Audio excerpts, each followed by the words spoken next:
A wealthy heir walked past every woman his father had chosen for him and stopped in front of the one person who wasn't supposed to be part of the decision. The crack of a falling glass cut through the summer air. Hundreds of eyes followed Ethan Mercer as he crossed the ranch yard, boots grinding against red Wyoming dust. A stable girl froze beside a horse trough, water dripping from the bucket in her hands. The fiddle music had stopped. Even the horses seemed strangely still. Then Ethan removed his hat and spoke 4 words that left the entire valley staring in silence. What would you have done standing in her place? Let me know in the comments, and come along for the story. The summer gathering at Mercer Ranch drew people from every corner of Blackstone Valley. By late afternoon, wagons lined the road leading to the ranch house. Horses stood tied beneath cottonwood trees. Men in clean shirts gathered near the corrals. Women carried folding fans against the Wyoming heat. The smell of roasted beef drifted across the valley, while a fiddle played somewhere near the porch. Everyone knew why they had come. Walter Mercer had spent weeks talking about succession. At 63, he still ruled Mercer Ranch with a hard hand, but age was beginning to show in the stiffness of his walk and the silver spreading through his beard. Sooner or later, Ethan Mercer would inherit everything. The question was who would stand beside him. The answer seemed obvious. Victoria Ashford sat beneath a white canvas shade beside her parents. Her pale blue dress looked expensive enough to buy a small herd of cattle. Every time someone glanced toward her, she smiled with practiced confidence.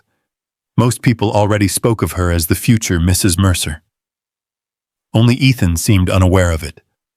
Or perhaps he simply didn't care. He stood near the far fence, one boot resting on a lower rail. His black hat shaded his eyes. A coffee cup sat in his hand, long forgotten. He looked more interested in the horses than the celebration. "Your father won't be happy if you keep hiding over here." The voice belonged to Judge Harold Whitmore. The old lawyer stepped beside him, adjusting his vest. Ethan glanced toward the crowd. "I didn't ask for any of this." Whitmore smiled faintly. "No. But your father did." Across the yard, Walter Mercer climbed onto the porch. The conversations slowly died away. Even the fiddle stopped. Walter cleared his throat. "My friends," he announced, his deep voice carrying easily across the ranch yard. "Thank you for joining us." A few people applauded. Walter waited. "As many of you know, the future of Mercer Ranch depends on proper leadership. My son will soon take his place." More applause followed. Ethan remained still. Walter continued. "Tonight, Ethan will finally choose a wife." A ripple moved through the crowd. Heads turned toward Victoria Ashford. She lowered her eyes modestly, though the smile at the corner of her mouth betrayed her confidence. Near the south stable, Savannah Reed heard every word. She was carrying 2 buckets of water toward the horse trough. The gathering had nothing to do with her. People like her were expected to work, not attend celebrations. Dust clung to her boots. Strands of dark hair had escaped beneath her work hat. She kept her eyes on the buckets and continued walking. Walter stretched out his arm. "Ethan." The valley grew quiet. Everyone waited. The future seemed already written. Ethan slowly placed his coffee cup on the fence post. Then he started walking. Not toward Victoria, not toward the porch, not toward any of the women gathered beneath the shade tents. At first nobody understood. The conversations faded one by one. Heads turned. Victoria's smile disappeared. Ethan crossed the yard, past the guests, past the musicians, past the long dining tables, straight toward the stable. Savannah noticed him only when his shadow crossed the ground beside her. She stopped walking. One bucket swung gently against her leg. For a moment, neither spoke. The entire valley seemed to be watching. Ethan looked at her. Not quickly, not carelessly. Like a man who had already made his decision long ago. Savannah frowned. "Mr. Mercer?" The yard fell silent. Even the horses seemed still. Ethan removed his hat.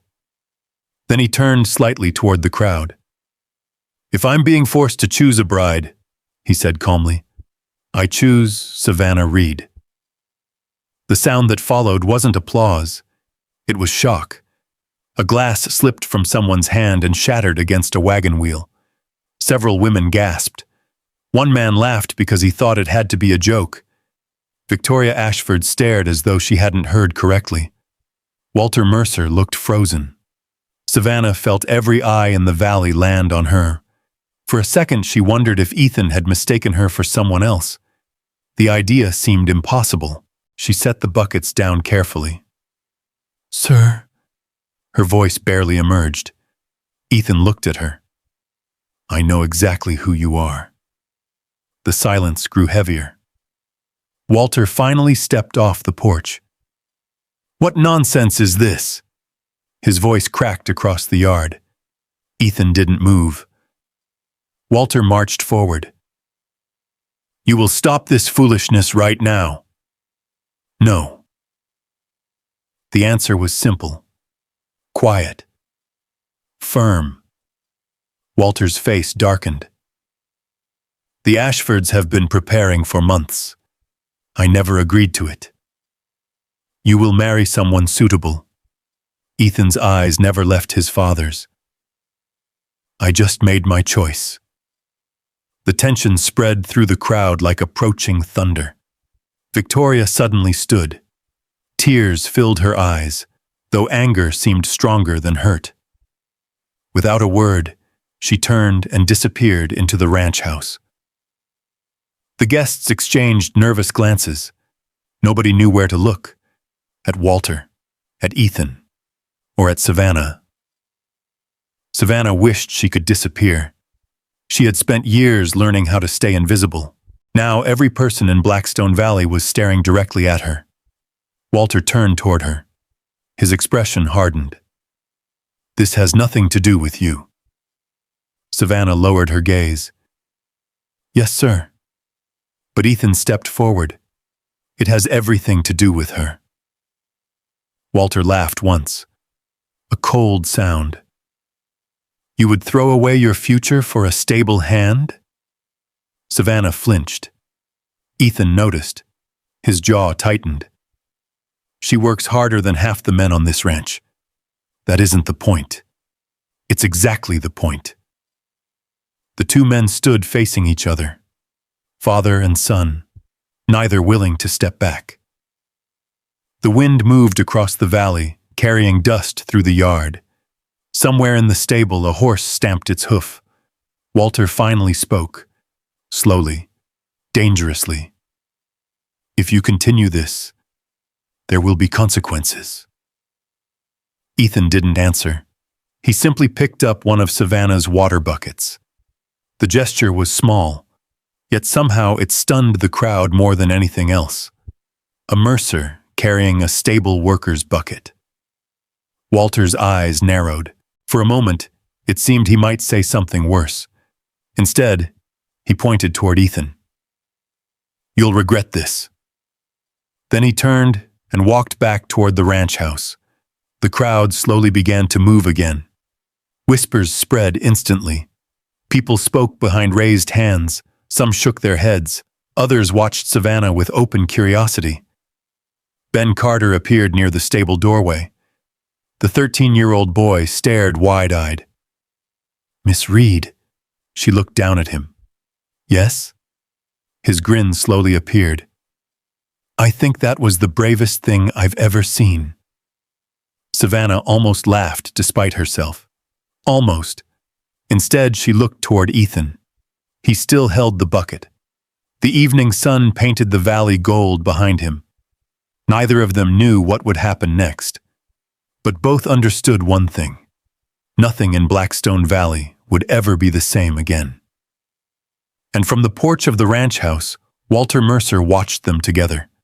His expression promised trouble, the kind that didn't disappear overnight, the kind that changed lives. By sunrise, all of Blackstone Valley was talking. The news traveled faster than a rider on a fresh horse.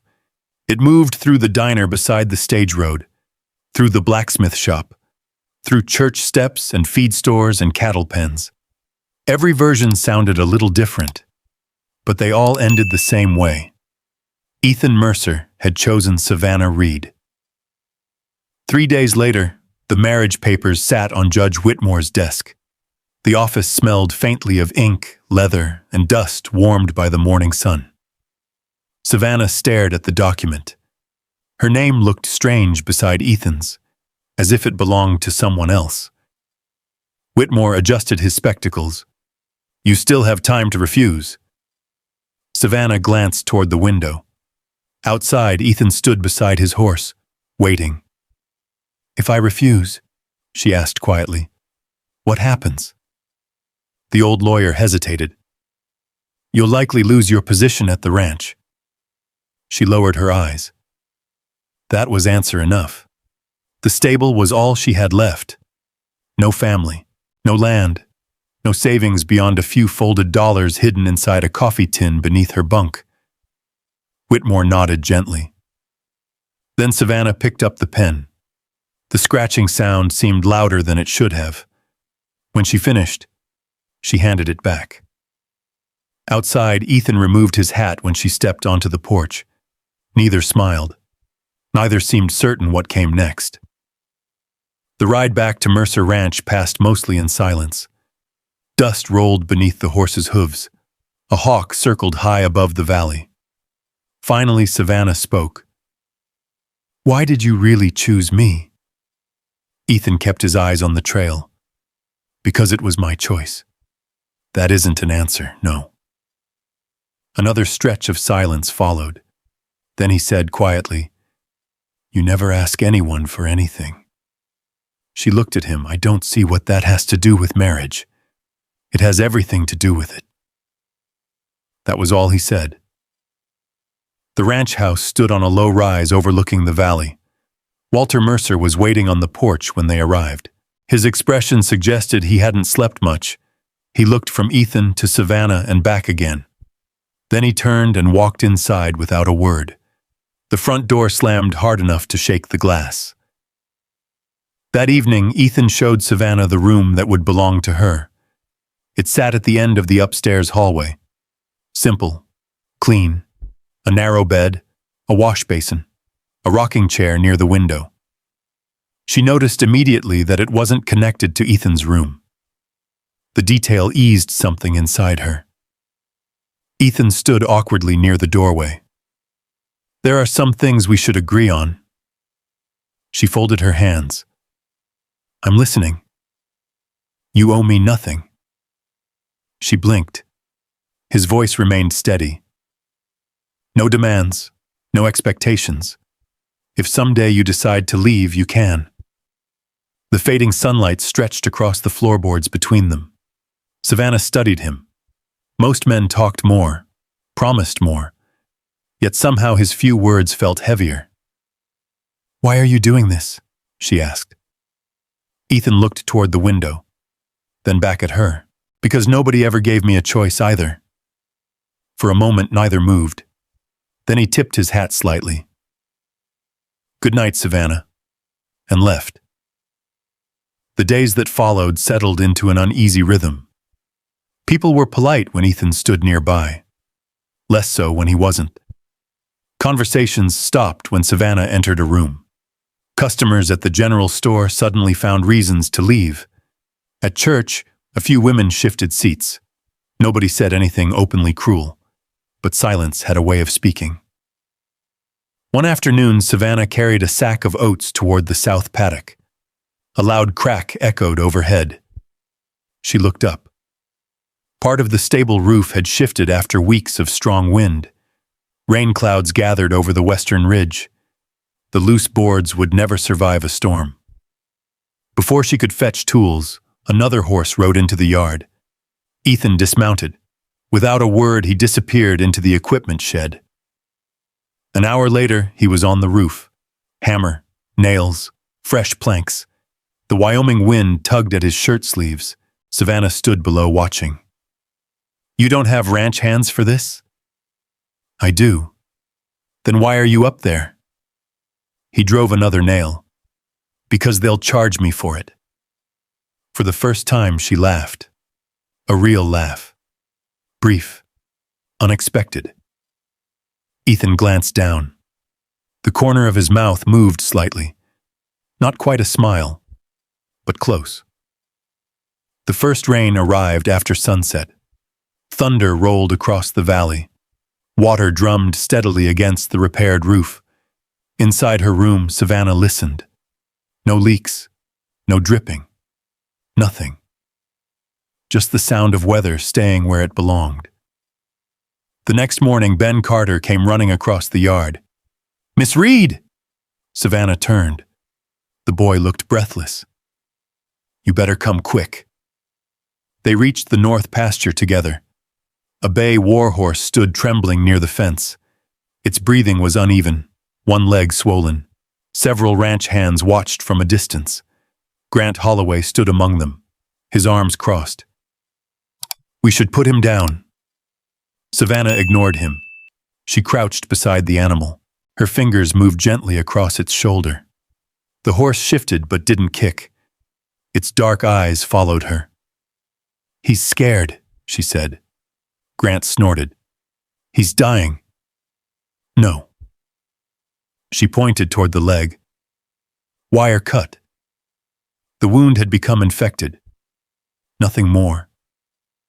Nothing less. The horse could recover. Given time. Given care. Grant rolled his eyes. But Ethan had arrived. He stood quietly behind the group, watching, listening. Savannah cleaned the wound herself, changed bandages, spent evenings in the stable after everyone else went home. 3 weeks later, the horse walked without limping. Even Grant couldn't argue with what everyone could see. Respect began growing where suspicion once lived. Slowly, quietly, like grass after rain. But trouble was growing too. Victoria Ashford had not forgotten. At the diner, she spoke softly enough to sound concerned. At church, she shared questions instead of accusations. Questions spread faster. Maybe Savannah had planned everything. Maybe she wanted Mercer money. Maybe Ethan was being manipulated. Rumors moved through town like smoke, invisible, everywhere. Then came the first dead horse, a young gelding in the east paddock. 2 days later, another animal became sick. Then another.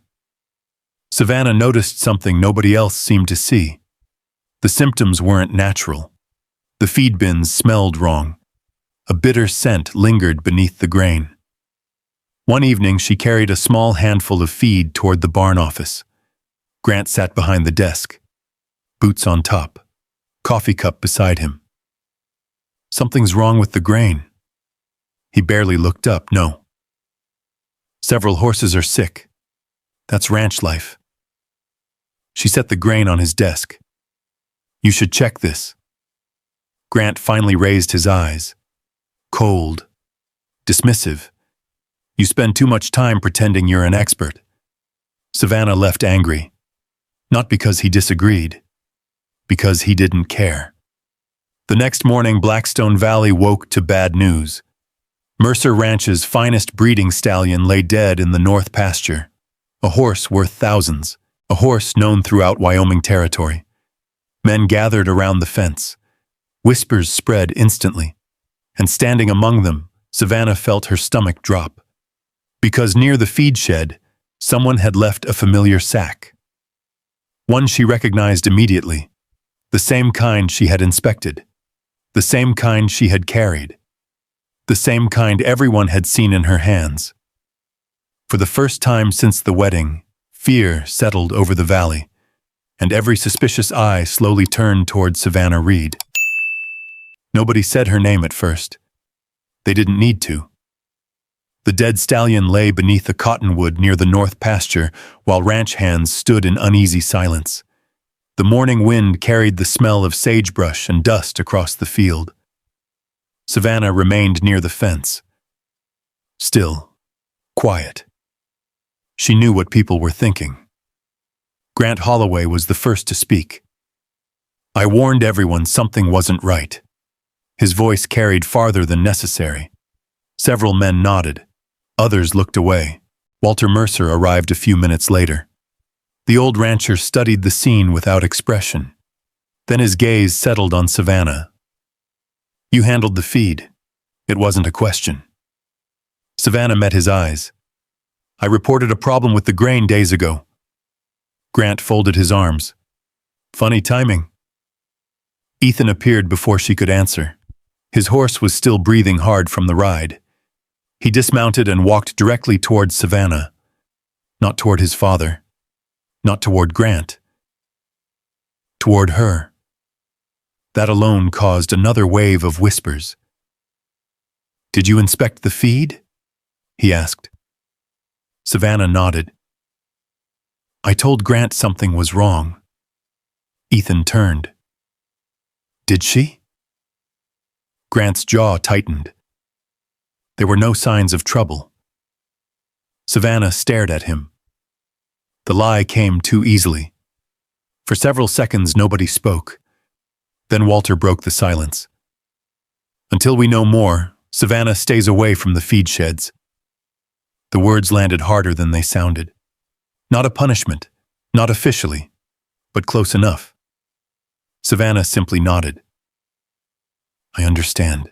Ethan looked as though he wanted to argue. She gave the slightest shake of her head. "Not here. Not now." That evening, the ranch house felt colder than usual. Rain clouds gathered above the western hills. The lamps glowed softly against the darkening windows. Savannah sat alone at the kitchen table. A cup of coffee rested untouched beside her. The grandfather clock ticked steadily in the hallway. She heard Ethan enter before she saw him. His boots crossed the floorboards. Then he pulled out the chair opposite hers. For a moment, neither spoke. Finally, he slid something across the table. A folded receipt. She looked down. Veterinary supplies. Purchased 3 weeks earlier. Medicine for infected wounds. Medicine she had used on the injured warhorse. "Where did you get this?" she asked. "General store." Her eyes lifted. "You went looking." "I did." The silence that followed felt different, quieter, warmer. Not because the trouble had disappeared, because someone believed her. Ethan leaned back. "You warned them." "Yes." "I know." Simple words. Yet Savannah felt something loosen inside her chest. Not relief, not entirely, but close. Outside, thunder rolled across the valley. The storm finally arrived after midnight. Rain hammered the roof, wind rattled shutters, lightning flashed beyond the windows. Savannah slept lightly. Years around, horses had trained her ears to notice unusual sounds. Shortly after midnight, she woke. Something felt wrong. Not the storm. Something else. Then she heard it.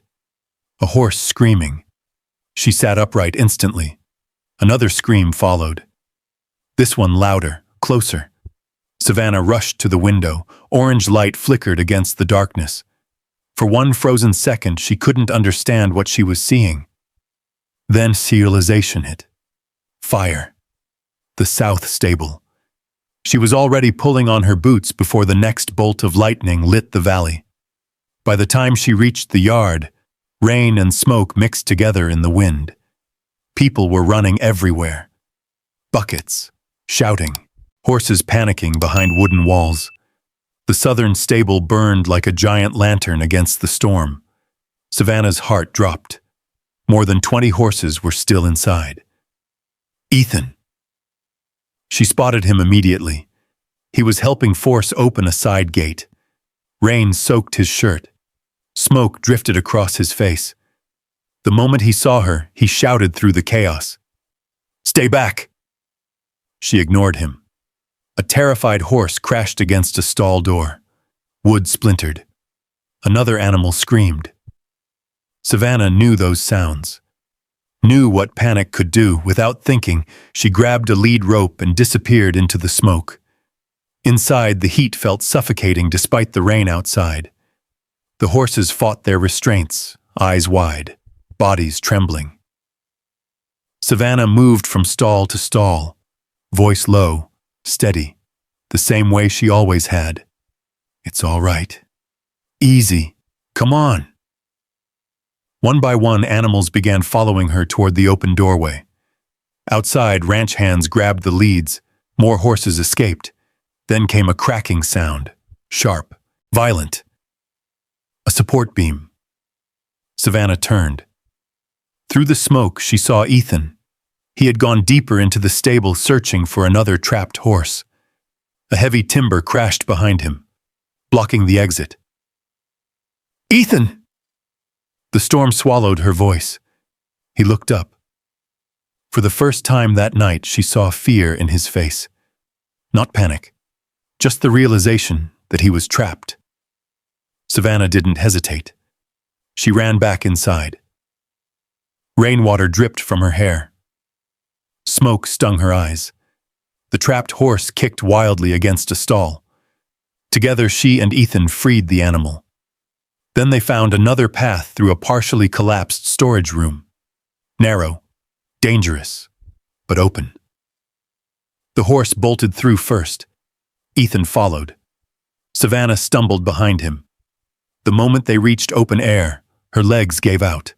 The world tilted. Voices echoed somewhere far away. Rain struck her face, then strong arms caught her before she hit the ground. The next thing she heard was Ethan's voice, closer than before, closer than it had ever been. "Stay with me." The storm continued around them, but Savannah barely noticed. She opened her eyes briefly. Ethan's face hovered above hers. Rain mixed with soot across his skin. He looked terrified. Not of the fire, of losing her. The realization settled somewhere deep inside her before darkness pulled her away again. When she woke, dawn was beginning to break. The storm had passed. The fire was gone. The ranch yard smelled of wet timber and smoke. People stood everywhere, silent, exhausted. Savannah sat wrapped in a blanket near the water trough. Then she heard Ethan's voice, strong, clear, carrying across the yard. "If anyone here still thinks Savannah Reed is a burden..." Every head turned. Then take a look around. The surviving horses filled the paddocks behind him. Alive. Safe. Because of her. She saved this ranch. Nobody answered. Nobody could. Even Walter Mercer remained silent. The morning light spread slowly across the valley. For the first time since the accusations began, people looked at Savannah differently. Not with trust. Not yet. But doubt had entered their certainty, and doubt was enough. Then another voice spoke from the crowd. Small. Nervous. Ben Carter. The boy stepped forward, clutching his hat. His face had gone pale. "I saw something." The yard fell quiet again. Ben swallowed hard. "A few nights ago." His eyes shifted toward Grant Holloway. "I saw Mr. Holloway putting something into the feed bins." A shock moved through the crowd. Grant's face changed instantly, just for a second. But Ethan saw it. Walter saw it. Everyone saw it. Before another question could be asked, Grant turned and ran. By the time ranch hands reached the gate, he was already on horseback. Gone. Vanishing toward the northern hills. But not before shouting one final sentence back toward the ranch. A sentence carried away by the wind. a sentence Savannah heard clearly. You think I'm the only one hiding secrets? His gaze landed on Walter Mercer. Then he disappeared into the distance. The yard remained frozen. Walter's expression darkened. Judge Whitmore lowered his eyes, and for the first time Savannah noticed something she had never seen before. Fear. Not in Grant. Not in Ethan. In Walter Mercer. Later that evening, after the smoke had faded and the valley grew quiet once more, Savannah passed the study on her way upstairs. The door stood slightly open. Voices drifted into the hallway. Walter Mercer. Judge Whitmore. She wasn't trying to listen. But then she heard Ethan's name and stopped. Inside, Walter's voice sounded strained. The boy can never know. Whitmore answered softly. He has a right to the truth. The truth would destroy everything. Savannah stood motionless outside the door. A document rested on the desk. Yellowed paper. An old signature. And as the conversation continued, she realized she was hearing something she was never meant to hear. Something connected to Ethan. Something connected to the ranch. Something powerful enough to make Walter Mercer afraid. And suddenly, the fire no longer seemed like the only danger surrounding Mercer Ranch. Savannah remained outside the study long after the voices faded. The hallway lamp cast a weak circle of light across the floorboards. Inside the room, papers rustled. A chair scraped against the floor. Then silence. She slipped away before anyone opened the door. That night, she slept little. The wind had returned to Blackstone Valley. It whispered through the cottonwoods outside her window and rattled the loose corner of a shutter. Again and again, the words echoed in her mind. The boy can never know. The truth would destroy everything. At breakfast the next morning, Ethan sat across from her with a ledger open beside his coffee cup. A bandage wrapped one hand from the fire. He looked tired. The kind of tired that came from carrying too much for too long. You should stay off that hand another day, Savannah said. Ethan glanced down. It's fine. It isn't. For a moment neither spoke. Sunlight spilled through the kitchen window. Dust floated lazily in the air. Normal things. Ordinary things. Yet something felt different. Savannah found herself studying him. The quiet way he folded receipts. The habit of tapping a pencil twice before writing. The crease between his brows whenever ranch expenses were mentioned. She wondered how much of his life had been shaped by decisions made by other people. Then she wondered how much of it she had complicated. That afternoon she visited the stable. Several horses still seemed restless after the fire. Ben Carter helped her replace damaged tack. The boy looked unusually serious. Miss Reed? Yes? You aren't leaving, are you? The question caught her off guard. She paused. A saddle strap hung loosely in her hands. What makes you ask that? Ben shrugged. Sometimes people get sad before they leave. Savannah smiled faintly. You sound older than 13. My mother says that too. The boy returned to work. But his question lingered. That evening the answer arrived. Not through rumors. Not through guessing. Through truth. Savannah crossed the main hallway after supper and saw Judge Whitmore leaving Walter's office. The old lawyer carried a leather document case beneath his arm. As he stepped outside, several papers slipped free. Whitmore cursed softly and bent down. Savannah immediately knelt to help. One yellowed page landed near her feet. A signature caught her eye. Eleanor Mercer, Ethan's mother. Before she could look away, another line became visible. Property succession clause. Whitmore's expression changed instantly. He took the paper. Too quickly. Too carefully. I'm sorry, Savannah said. The old lawyer looked at her for several seconds. Then he sighed. Years seemed to settle across his shoulders. "What did you read?" "Not much." Whitmore nodded, but he knew she had seen enough.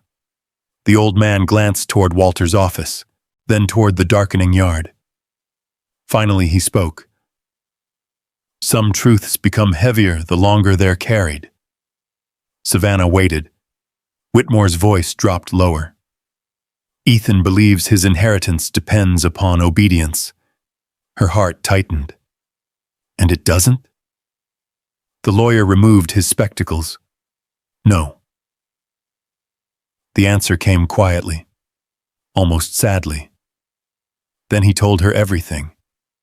Years ago, Ethan's mother had feared Walter's need for control. Before her death, she created a legal condition attached to her share of Mercer Ranch. Ethan would inherit it, entirely, but only if he chose his own future, his own path, his own wife. No father, no banker, no arrangement, no pressure. His choice alone. Savannah stood frozen. But Walter told him. Whitmore nodded. Only part of the truth. The valley beyond the porch glowed orange beneath the setting sun. Somewhere in the distance, cattle bells rang softly. The world kept moving. Yet Savannah felt as though everything had stopped. "Why hide it?" she asked. "Because control becomes a habit." Whitmore looked older than ever. He convinced himself it was for the good of the ranch. The lawyer placed the papers back inside his case. Then he left. Savannah remained standing alone. The truth should have brought relief. Instead, it brought fear, because one detail refused to leave her mind. Walter believed Ethan's future was threatened by this marriage. The entire valley believed it too, and Ethan had already sacrificed enough. Late that night, she sat in the stable beside her favorite mare. The horse rested quietly, while crickets sang outside.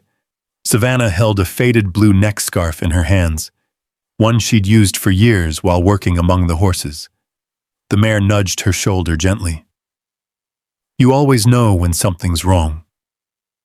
The horse blinked. Savannah laughed softly, then wiped her eyes before the tears could fully form. Near midnight, she returned to the ranch house. Every room sat dark, every hallway silent. Ethan's door remained closed. She stood outside it for several seconds, listening, not knocking, just listening. Finally, she placed the blue scarf on the hallway table, a small note beneath it. Nothing dramatic, nothing poetic, only a few simple words. "Thank you for giving me a place where I mattered." Then she walked away. Before dawn, Savannah saddled a horse. The eastern sky remained dark blue. Frost covered the grass. No one saw her leave. By sunrise, she was already miles from Blackstone Valley, riding toward the abandoned silver camps beneath the mountains, toward a place where nobody would know her name. Back at Mercer Ranch, morning arrived like any other. Coffee brewed. Ranch hands gathered. Ledgers opened. Until Ethan noticed the empty chair. At first he thought little of it. Then he checked the stable. One stall stood empty. The blue scarf waited on the hallway table, the note beside it. And suddenly, the entire ranch felt hollow. For a long time, Ethan simply stared at the paper. Then he folded it carefully, placed it inside his coat pocket, and walked outside. Walter found him saddling a horse. "Where are you going?" Ethan tightened the cinch. "To bring my wife home." Walter's expression hardened. "You have responsibilities." Ethan looked up. For the first time in years, his father's authority seemed to hold no weight at all. "So do I." The ride lasted 2 days, through rocky passes, across dry creek beds, past abandoned mining wagons half buried in dust. On the second evening, Judge Whitmore caught up with him near a stage stop. The old lawyer handed over a packet of documents. Everything. The full truth. Every hidden page. Every missing clause. Ethan read until darkness forced him to stop. When he finally looked up, something had changed. Not anger, not shock. Freedom. The next morning, he continued west, toward the old silver town beneath the mountains. And just before sunset, he saw her. Savannah stood outside a weathered boarding house at the edge of the abandoned settlement. The mountain wind lifted strands of her hair. For a moment, neither moved. Months of fear. Misunderstanding. Silence. All of it standing between them. Then Ethan stepped down from his horse and started walking toward her. The old mining town sat beneath the mountains like a forgotten memory. Most of the silver had disappeared years ago. A few weathered buildings remained. A boarding house, a feed store with boarded windows, a church without a bell. The evening wind carried dust along the empty street. Savannah stood perfectly still. For a moment, neither spoke. The distance between them felt longer than the miles Ethan had traveled. Finally, he stopped a few feet away. "You left." His voice was calm, not angry. That somehow made it harder. Savannah lowered her eyes. "I thought it was the right thing." Ethan reached into his coat pocket and unfolded the note she had left behind. The paper was worn from being handled too many times. "You decided that for both of us." She looked away toward the mountains. "The ranch is your future." "No." The answer came immediately. "The ranch is land." His gaze never left her. "You are my future." The words settled between them. Simple, honest. The way Ethan always spoke. Savannah felt her throat tighten. "You could lose everything." "I won't." He stepped closer. Then he handed her several folded documents. The legal papers bore Judge Whitmore's seal. Savannah read them slowly. The truth was all there. Every hidden page, every missing clause, every lie of omission. When she finally looked up, Ethan was still watching her. "My mother wanted one thing." His voice softened. "She wanted my life to belong to me." The mountain wind tugged at his coat. "And if I choose you, the ranch remains mine." Savannah closed her eyes briefly. All this time she had been carrying a burden that never belonged to her. Back in Blackstone Valley, events moved quickly. Grant Holloway did not get far. A deputy from the county seat found him trying to sell a stolen horse near a rail camp. When questioned, Grant talked more than he intended. The truth began spilling out. The poisoned feed, the rumors, the fire. Everything. 3 days later, the entire valley gathered outside the church. Farmers, ranch hands, shopkeepers, families. Nearly everyone came. Judge Whitmore stood beside a wooden table covered with documents. Walter Mercer sat in the front row. Older somehow, smaller than before. The years of control had finally reached their end. When Ethan and Savannah arrived together, a hush swept across the crowd. Whitmore opened the documents. His voice carried clearly across the square. The full contents of Eleanor Mercer's will were read aloud. No conditions of obedience, no arranged marriage, no authority granted to Walter Mercer. Only one requirement. Ethan Mercer must choose his own path, his own wife, his own life. When the reading ended, silence filled the square. Walter slowly lowered his head. For the first time, he offered no argument, no demand, no threat. The power he had guarded for years simply slipped away. Later, Grant's confession cleared Savannah's name completely. Even Victoria Ashford left the valley before the first snow. Some stories ended quietly, but the most important moment came afterward. Ethan stepped into the center of the square, the same place where people had whispered about Savannah, the same place where they had doubted her. He looked at the crowd, then at her. "The first time I chose Savannah Reed," he said, "I chose her because she deserved respect." The valley remained silent. Ethan smiled slightly. "Today I choose her because I cannot imagine my life without her." Savannah felt every eye on her. Yet for the first time, she wasn't afraid of them. She walked forward on her own. No hesitation, no permission needed. Just one step after another. When she reached Ethan, she took his hand. The applause began slowly, then grew. Ben Carter cheered louder than anyone. The following spring brought green grass to Blackstone Valley. Children gathered near the new training paddocks every afternoon. Under Savannah's guidance, young horses learned patience instead of fear. Young riders learned confidence instead of pride. Mercer Ranch flourished, not because of wealth, because of trust. One evening, as the sun settled behind the red cliffs, Savannah stood beside a newly built fence. A young colt raced through the pasture, kicking up golden dust. Ethan leaned against the gate nearby. The valley glowed beneath the fading light.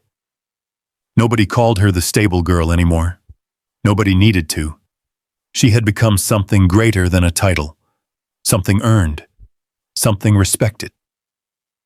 The wind moved gently through the grass. Ethan reached for her hand, as naturally as breathing. Savannah looked across the valley she once feared, then back at the man who had chosen her, twice, and never stopped choosing her after that.